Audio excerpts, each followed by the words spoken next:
3,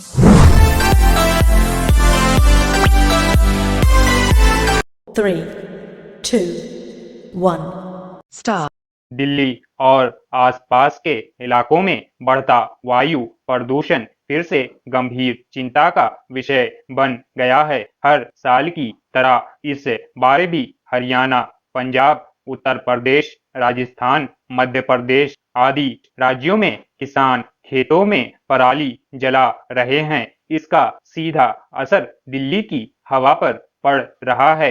हालांकि पिछले साल के मुकाबले इस बार कम पराली जलाने का दावा किया जा रहा है, लेकिन पिछले कुछ दिनों में जिस तेजी से हवा खराब हुई है, उसे देखते हुए पराली जलाने पर तत्काल रोक लगाने की जरूरत महसूस हो रही है। दिल्ली और आसपास के इलाकों का वायु गुणवत्ता सूचकांक अभी से खराब श्रेणी में आ गया है। अगर पराली का धुआं इसी तरह आता रहा तो कुछ ही दिनों में वायु गुणवत्ता बेहद खराब श्रेणी में पहुंच जाने से कोई नहीं रोक पाएगा और राजधानी सहित आसपास के इलाकों में स्थिति वैसे ही गंभीर हो जाएगी जैसे हर साल होती है।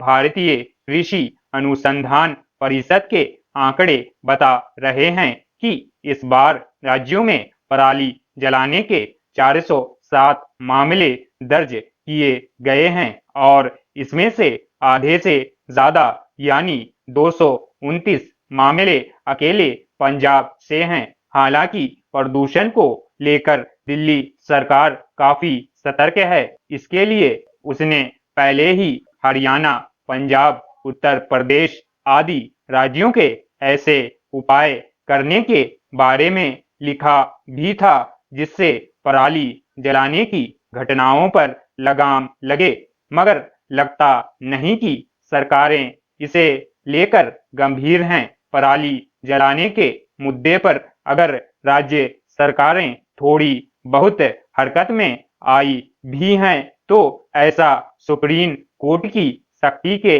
कारण ही हुआ है। हैरानी की बात तो यह है कि पंजाब और हरियाणा जैसे राज्य पिछले कई सालों में ऐसे ठोस कदम उठा पाने में नाकाम रहे हैं जिससे किसानों को पराली जलाने से रोका जा सके।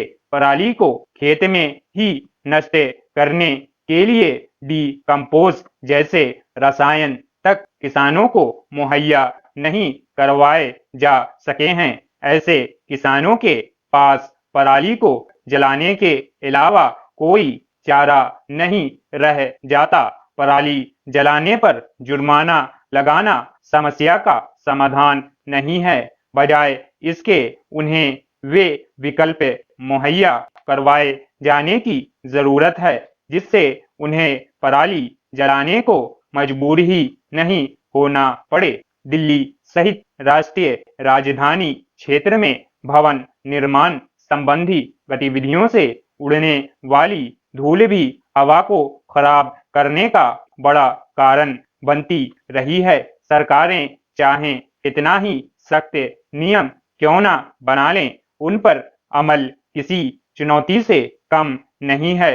निर्माण संबंधी गतिविधियों पर नजर रखने के लिए दिल्ली सरकार के धूल निरोधी अभियान भी छेड़ रखा है।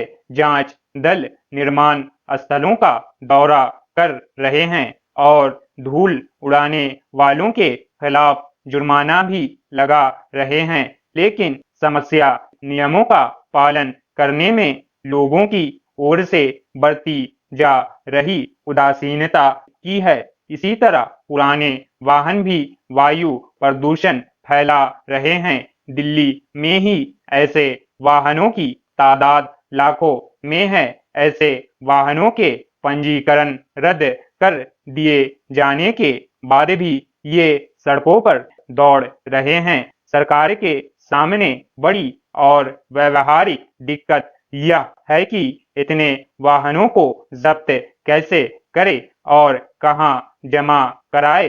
प्रदूषण से निपटने में अगर जनता ही मददगार नहीं बनेगी तो अकेले सरकार क्या कर पाएगी।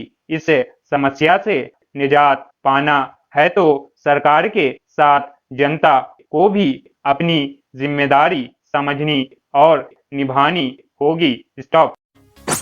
Thanks for watching. Like, share, or subscribe.